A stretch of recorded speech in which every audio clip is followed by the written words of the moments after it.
Saludos a la comunidad que participa en este segundo Congreso Internacional Corporalidades Sociales, Subjetividades y Disidencias. Mi nombre es Diana Hernández Moctezuma, soy estudiante de doctorado en Derecho en México y me gustaría compartir con ustedes eh, parte de los avances de investigación doctoral a través de esta conferencia.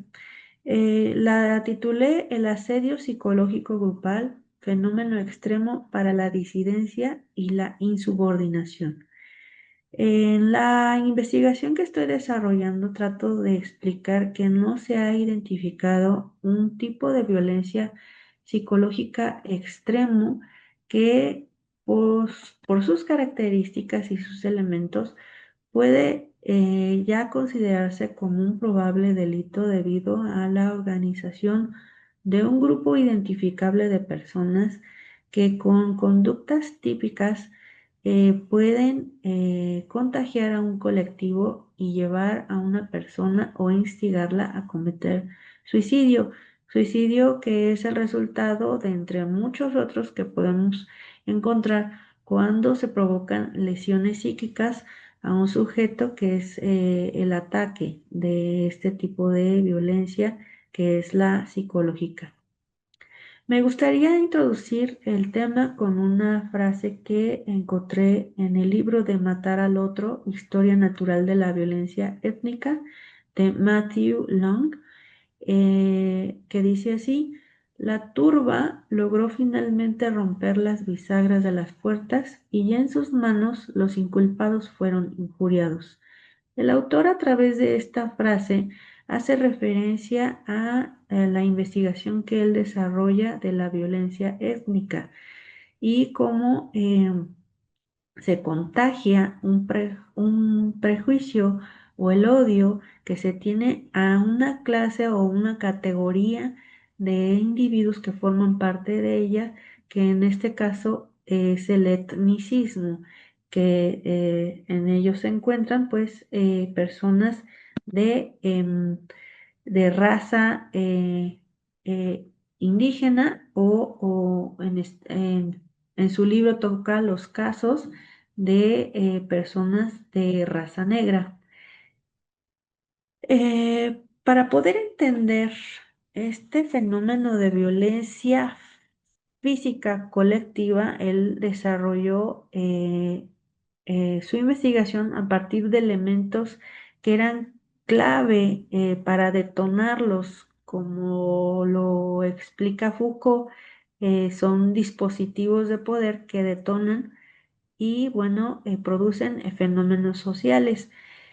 Para el caso del que yo estoy hablando, que es el asedio psicológico grupal, también es un dispositivo social que detona por circunstancias de poder. Eh, y también hay circunstancias favorables alrededor de esta situación que puede llegar a vivir un sujeto. Eh, Se encuentran pues en la actualidad en el mundo que percibimos como personas, como sociedad y el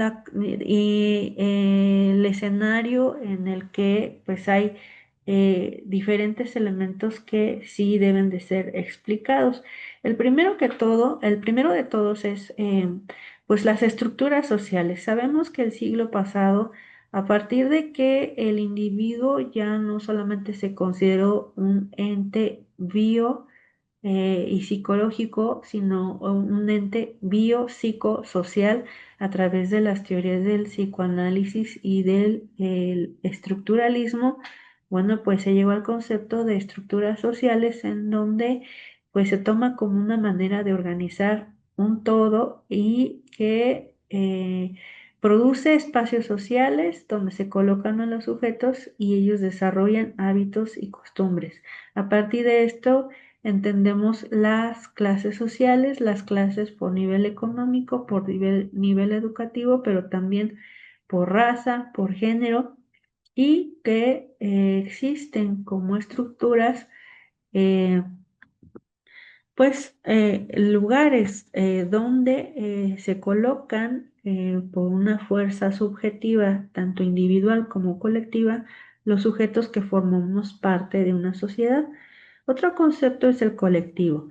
Como sociedad formamos un colectivo, un grupo de individuos que tienen instituciones o entidades y que estamos unidos por lazos identitarios, pero también por acuerdos de organización, como lo es la ideología, y que da esto pues vida a otras instituciones, las cuales necesitamos para la supervivencia y poder. Eh, Otro de los elementos que provoca vivir en sociedad y vivir en grupo o en colectivo, pues es el conocimiento. El conocimiento lo compartimos. Es una dimensión eminentemente colectiva donde cada uno de nosotros depende del conocimiento, de la percepción, de la autopercepción también del otro. ¿Cuáles son los efectos específicos de este contexto? Bueno, sobre de cada sujeto en la mente y en el cuerpo tenemos diferentes resultados. En la mente, por ejemplo, es que ninguno de nosotros puede llevar a cabo la labor de conocer y construir la realidad de modo autónomo. La situación de la mente es que tiene manera de percibir la realidad, tiene manera de construirse a través de los estudios o el conocimiento, y pues todo está vinculado a lo que la sociedad o el colectivo practique. Por eso es que las redes intersubjetivas están presentes en cada época histórica, en cada transformación también que en la historia hemos estado percibiendo y que se convierten en etapas con características distintivas de quiénes son los sujetos, incluso en el modo de vestir o los avances de la ciencia o la manera de pensar. Y bueno, pues eso implica también costumbres diferentes y códigos de conducta diferentes. Y en el cuerpo, bueno, pues este contexto colectivo, social, que es subjetivo también, pues se convierte en una máquina de significaciones sociales. A través del cuerpo se hacen clasificaciones mujeres, hombres, de colores de piel, pero también los niveles socioeconómicos, las costumbres, todo lo que nos corresponde como seres humanos según la sociedad a hacer. Las mujeres estamos inmersas en un espacio privado en el cual por una naturaleza, entre comillas, pues nos corresponde permanecer. Y eso se debe a las características del cuerpo y su biología. ¿Qué pasa con estas estructuras?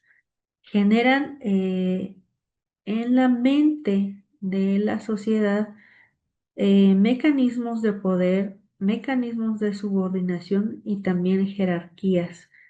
No todos tienen permitido eh, entrar a ciertos espacios donde el nivel socioeconómico les corresponde a ciertas personas.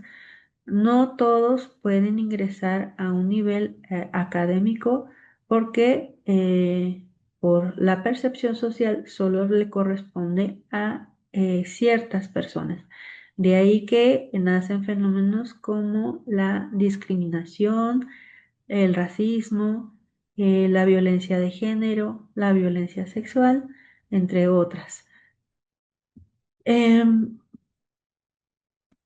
entonces, este marco de referencia cognitivo que es indivisible, en donde están las estructuras, los espacios sociales, el conocimiento colectivo, la forma en la que se nos cataloga, clasifica de acuerdo a nuestras características, físicas, eh, hace difícil, por un lado, identificar que hay una línea entre lo individual y social. Siempre las normas de comportamiento nos van a hacer pensar cómo debemos actuar siendo mujeres, cómo debemos actuar siendo varones, y esto tiene que ver pues con las creencias sociales de acuerdo al espacio territorial que ocupamos. De esta manera, los grupos sociales que están en los diferentes continentes, bueno, precisamente es la razón porque tienen del por qué tienen otras costumbres y otras formas de pensar, esto es, otros códigos de conducta. Y estos códigos de conducta que derivan de la autopercepción individual y colectiva, pues es casi imposible de modificar. Es por eso que las creencias y las subjetividades están muy arraigadas en el colectivo, pero también en las personas, y con el poder de la voluntad o el deseo de cambiarlo, es casi imposible. Por lo tanto, en la mente del mundo, pues está la credibilidad de los individuos y la forma de su existencia. Están también las marcas sociales. Muchos adjetivos que son utilizados como marcas sociales, pues son las etiquetas que guían incluso el destino, las oportunidades de vida y los espacios donde se pueden mover los individuos, sean indígenas, sean negros, sean mujeres, sean hombres, sean caucásicos. Todos tienen un sendero identificado y ya marcado por la sociedad. Entonces, etiquetas como peligrosidad, inferioridad, carencia, sano, bello, enfermo, funcional, eh, tienen esta característica que, al ser colocados como una marca en los cuerpos humanos, em, los coloca en estos espacios sociales de los que están formados todas las estructuras sociales. Eh, de ahí que, bueno, estas estructuras, estos espacios sociales, al tener una tendencia subjetiva, individual y colectiva, eh, cualquiera que quiera traspasar o modificar estos lugares en los que han sido colocados como sujetos, em, llámese sujetos disidentes o que vayan en contra de la subordinación que provoca estas jerarquías de poder, hay una herramienta que es la violencia. La violencia, ya vimos, no solamente es física, también es psicológica. Y además, pues ya vimos que hay otros fenómenos que la utilizan, como la discriminación, el acoso sexual, el racismo. Entonces, esta característica del concepto provoca una polisemia. Esta polisemia quiere decir que hay diferentes conceptos que es difícil integrar en un concepto general, debido a que todas las regiones, como ya lo explicamos, tienen diferentes códigos de conducta, diferentes códigos de la moral, y un concepto general pues es muy complicado elaborarlo para que todos comprendamos en qué consiste. Pero que también es polimorfa, quiere decir que se ejerce de diferentes maneras, no solamente física, psicológica, sino que cada uno de estos esquemas, el físico y el psicológico, tienen modos de organización para que se pueda ejercer esta violencia. y es lo que vamos a ver a continuación. En el caso de la violencia psicológica, yo estoy definiendo que debido a la polisemia y el polimorfismo, y como una invitación a reconocer la pluralidad en la que pueden manifestarse, se le llame violencias psicológicas, tiene modos de ser ejercidas, como ya lo había dicho. Eh, Fundamentalmente con base en que se organizan en diferentes modos. Bueno, pues tiene que ver con el objetivo.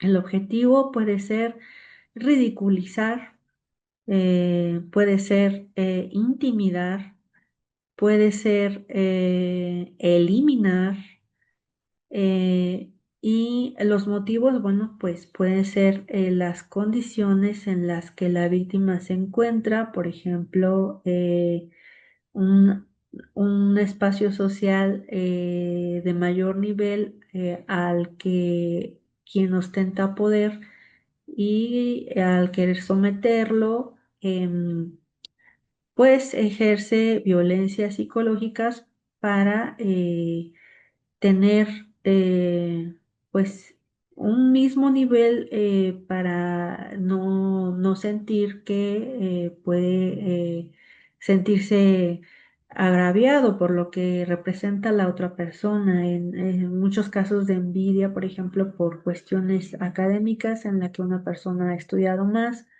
o simplemente por cuestiones de género. Las mujeres con una percepción social, bueno, pues son subordinadas, son colocadas como en los espacios privados y en un imaginario social no se les permite pasar a otros espacios porque están diseñados, están destinados para otras poblaciones en la subjetividad colectiva. También puede ser la forma de organización diferente por el número de perpetradores. Puede ser las violencias psicológicas pueden inferirse entre dos personas. Puede ser diádico, en donde yo le llamo individual porque solamente un sujeto es quien ejerce la violencia en contra de otro y puede ser estas violencias psicológicas desarrolladas en un proceso sistemático al que se le debe llamar acoso. Es decir, el tiempo también tiene un modo una característica en las violencias psicológicas, porque puede ser esporádico o puede ser continuo. Si es continuo, si es sistemático, entonces ya estamos llamándole un proceso de acoso. Y las grupales, bueno, pues por lo general hay un autor intelectual, un líder que mueve a un número específico de personas, es un grupo identificable, y este líder intelectual señala a otro u otros como enemigos de este grupo. En esta tendencia binaria de los seres humanos de sobrevivir, hay una tendencia a hacer estos grupos de los cuales un individuo forma parte, se le llama el endogrupo, y todo lo que no corresponde a este grupo son los otros, los que corresponden a los exogrupos. Y bueno, cada uno de los individuos en cada grupo pues va a hacer lo conducente para que la fuerza del grupo al que pertenecen, pues les proteja, les provea de estas herramientas de supervivencia. Entonces, cuando el líder intelectual de un grupo señala al otro como peligroso, em, como fuera de lugar, que puede provocar algún desequilibrio, en el escenario que se trate, entonces hay el propósito de volverlo a colocar en su espacio social. Y puede ser a través de alguna herramienta como lo es el acoso moral, que tiene también una clasificación de tipos de agresiones que pueden ser reírse, denostar, insultar, gritar y o incluso en los espacios laborales impedir el uso de equipo, eh, no permitirle a un sujeto o varios sujetos el no firmar de asistencia, pero siempre son acciones identificables. Las violencias psicológicas, de acuerdo al número de perpetradores, cuando llega a ser colectivo, eh, es casi un grupo de 30 personas en contra de un solo individuo, y esto lo pueden ver en los trabajos académicos de la autora Marina Párez, em, en donde este proceso colectivo comienza siendo grupal a través de los rumores, a través del estigma que genera una persona a través de sus aliados, que son un grupo de personas, como ya dije, identificables, generan un estigma de peligrosidad, incluso de identidad psicológica con algún trastorno mental. A las mujeres, por ejemplo, cuando son insubordinadas, se les cataloga de locas o de algún trastorno de personalidad, pero la intención del grupo es no quedarse ahí, sino de construir un cerco alrededor de la persona en la que él o ella no se puedan mover, pero tampoco se puedan defender, y que esta parte de indefensión sea favorable para un proceso de violencia psicológica extremo que aniquile y que elimine a la persona. El- Pongo de ejemplo un experimento de Marcia Makovsky, Abramovic, perdón Marina Abramovic, es el nombre correcto, en donde esta persona en 1974 eh, pone un letrero a cierto grupo de personas y les dice que pueden hacer lo que quieran con ella en un periodo de tiempo. Si lo buscan, el experimento se sale de control porque sale a relucir los instintos más cruentos de las personas que participaron en este experimento, pero lo pongo de ejemplo porque lo mismo pasa cuando no hay un límite a los rumores, no hay un límite al estigma al que se somete a una persona cuando se trata de una estrategia organizada, intencionada, de tipo psicológico, grupal, que se vuelve colectiva y extrema en contra de un sujeto. Las la situación es que en la modernidad la invisibilidad subjetiva tiene que ver con la normalización de las relaciones interpersonales que tenemos en la actualidad. Em, Se dice que el acoso, por ejemplo, vuelvo a retomar el espacio del trabajo, aunque ya dije que este fenómeno aparece en diferentes escenarios. em,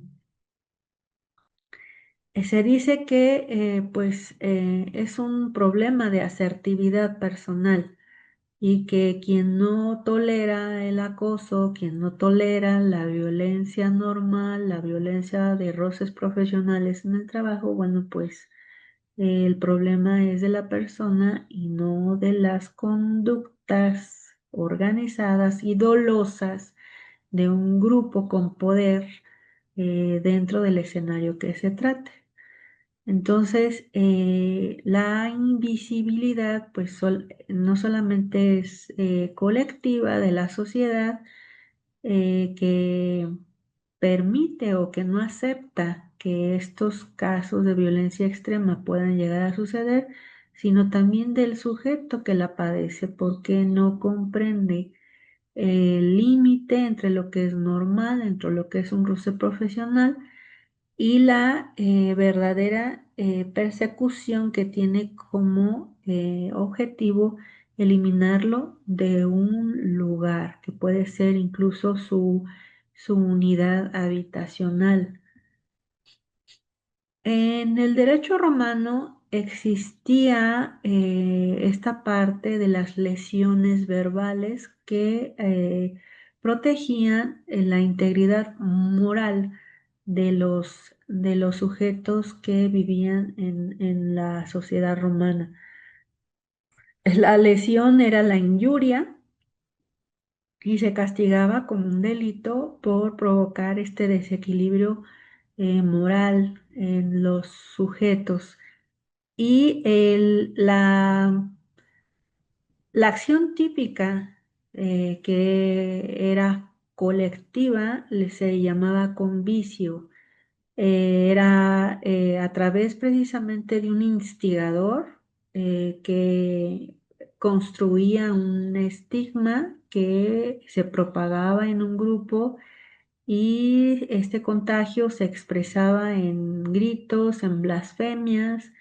Lo que definía la legislación en la ciudad romana es que no era necesario incluso que la persona estuviera presente cuando el instigador provocaba al grupo y el grupo construía un colectivo para vociferar en contra de este sujeto. No era necesario que la víctima estuviera presente, con que hubiera testigos. Se sabía de quiénes habían organizado y bueno, pues era un suceso castigado.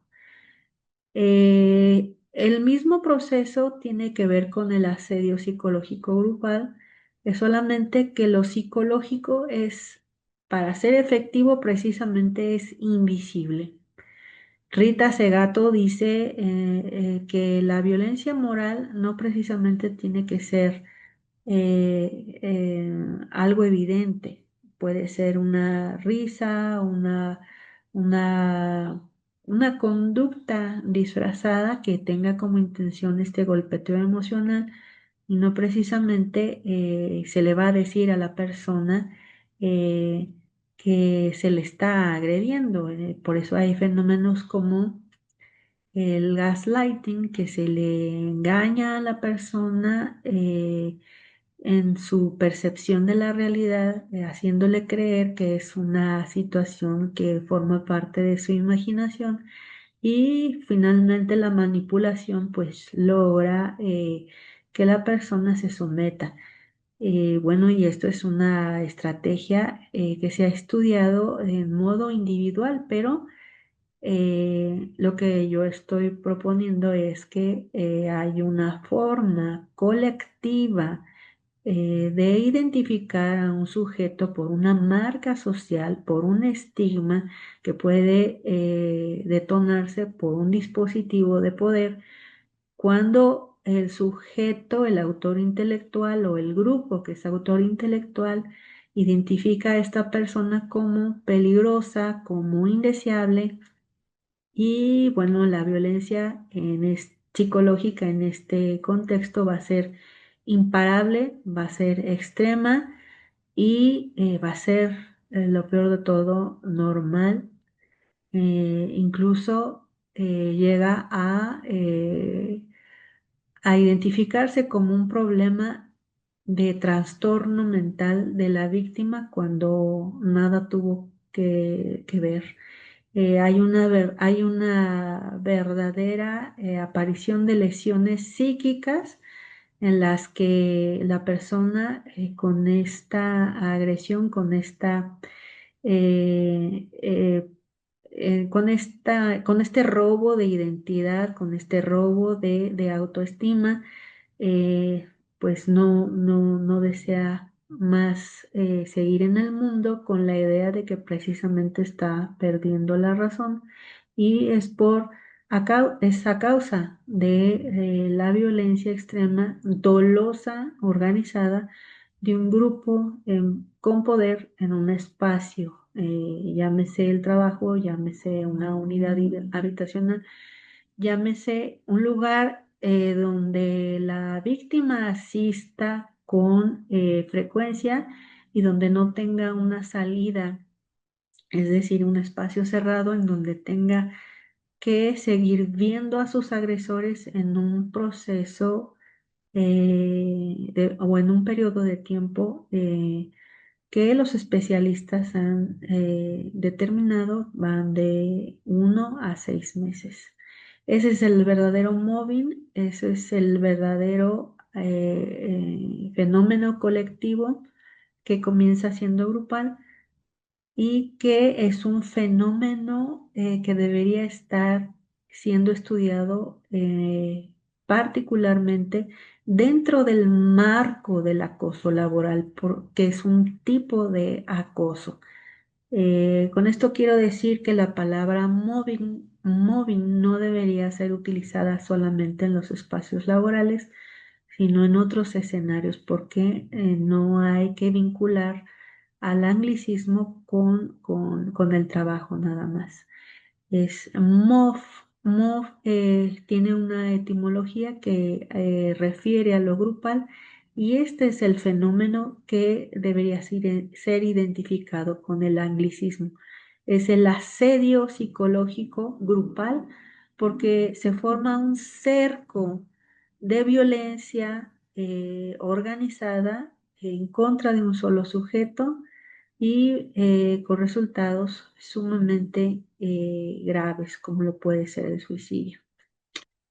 Bueno, dejo en la presentación mis redes, ahondo un poco más en este propósito de hacer evidente un fenómeno de violencia extremo grupal que tiene lugar en diferentes escenarios y me atrevo a decir que puede aparecer también en los escolares en todos sus niveles.